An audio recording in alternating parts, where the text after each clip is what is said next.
Welcome, Mike Smith, and thank you for talking with Banking Day, and thank you to Blue Notes for filming this. Mike, what is it you like about banking and running a bank? Look, I think it goes back to the first moment I actually joined the bank. I remember walking into the office. It was actually in London, and on day one, We're talking about HSBC here. Yeah, HSBC, and I walked into the office, and there was just something about it that immediately I just felt comfortable. I just knew I belonged. Complete luck, that was utterly fortuitous.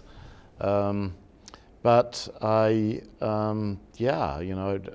never looked back, and I always thought, probably the best job in the bank is probably running it. I don't know how many prime ministers or heads of states and ministers and central bank governors and entrepreneurs, business tycoons that I've met over the years. I mean, thousands.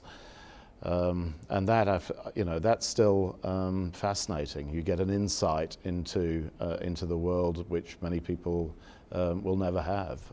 Mike, you ran the institutional banking business of HSBC in Hong Kong before you came to ANZ. Can you tell us about the largest loss you had to cope with there, and also your largest loss at ANZ? Well, actually, the biggest problem I ever had in HSBC was Argentina, actually, where the bank lost $1 billion. Doesn't sound much now. At the time, it was a huge amount of money. But in fact, when compared to Citi, Santander, Scotiabank,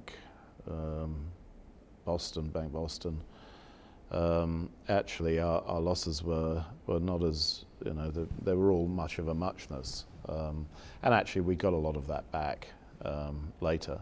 But in ANZ, well, when I arrived, there was an interesting portfolio of stuff, and there were some difficult things. Probably the worst thing that I had to deal with were the credit intermediation trades that were on the book. So getting those off and actually making it work for us cost us a bit of money, but yeah, that was quite scary because there was $12 billion of that. All right, can you tell us about Opus Prime?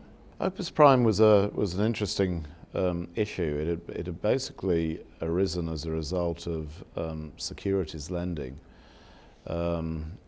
as opposed to stock lending, and quite clearly, I think what had happened is that the bank really hadn't understood what risk it had taken.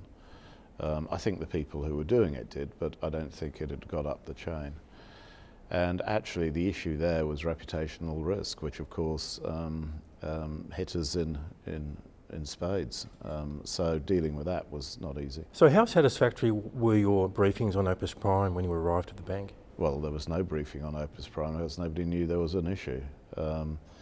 Certainly it unfolded, the issue unfolded a few months in, and when the crisis really hit, that was one of the casualties, and really getting to the bottom of what had happened and why it had happened. So that must have taught you something about the risk management culture at ANZ. What's changed since then? It's changed. It has changed. It's changed very significantly. I think it wasn't so much the risk culture. I think there was probably a decent risk culture. There wasn't a good process in place. And I also think that the risk appetite was inappropriate. And that's changed a lot. I mean, I think of if you look at our credit book, it was about 54% that was basically of institutional type risk. Now it's 80. Very different.